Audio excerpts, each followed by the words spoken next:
മറുനാട്ടിൽ നിന്നും എത്തിയവരോട് ദുബായ് കാണിക്കുന്ന കരുതലിന്റെ കാഴ്ചയാണ് ഇത്.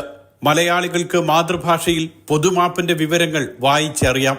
മലയാളത്തിൽ മാത്രമല്ല ഹിന്ദിയിലുമുണ്ട് ദുബായ് താമസ കുടിയേറ്റകാര്യ വകുപ്പിന്റെ അറിയിപ്പ്.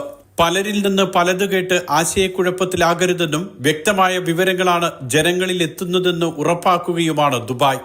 താമസ വിസ കാലാവധി കഴിഞ്ഞവർക്കും വിസിറ്റ് വിസയിലെത്തി കൃത്യസമയത്ത് തിരിച്ചു പോകാത്തവർക്കും തൊഴിലുടമയിൽ നിന്നും ഒളിച്ചോടിയവർക്കുമെല്ലാമാണ് പൊതുമാപ്പ് പ്രയോജനപ്പെടുത്താൻ കഴിയുക.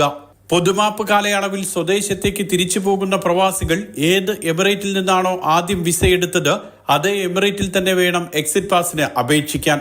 എന്നാൽ വിസ ക്രമപ്പെടുത്തി UAE തന്നെ തുടരാൻ ആഗ്രഹിക്കുന്നവർക്ക് മറ്റ് എമിറേറ്റുകളിൽ സേവനം പ്രയോജനപ്പെടുത്താം. ദുബായിൽ ജോലി ചെയ്യാനാണ് ആഗ്രഹിക്കുന്നതെങ്കിൽ അൽ അവീറിലെ GDRFയുടെ സേവന കേന്ദ്രത്തിലെത്തി അപേക്ഷ സമർപ്പിക്കാം. സുരക്ഷിതമായൊരു സമൂഹത്തിന് വേണ്ടി ഒരുമിച്ച് നിൽക്കാം. പ്രവാസികളോട് UAE ഭരണകൂടം പറയുന്നത് ഇതാണ്. അടുത്ത 2 മാസം ഈ പൊതുമാപ്പ് പരമാവധി പ്രയോജനപ്പെടുത്തുക. ദുബായിലെ അവീറിൽ പ്രത്യേകമായി സജ്ജീകരിച്ചിട്ടുള്ള കേന്ദ്രത്തിൽ നിന്നും മുഷീർ കൊടിയിലിനൊപ്പം സുരേഷ് വെളിമുറ്റം, മാതൃഭൂമി ന്യൂസ്.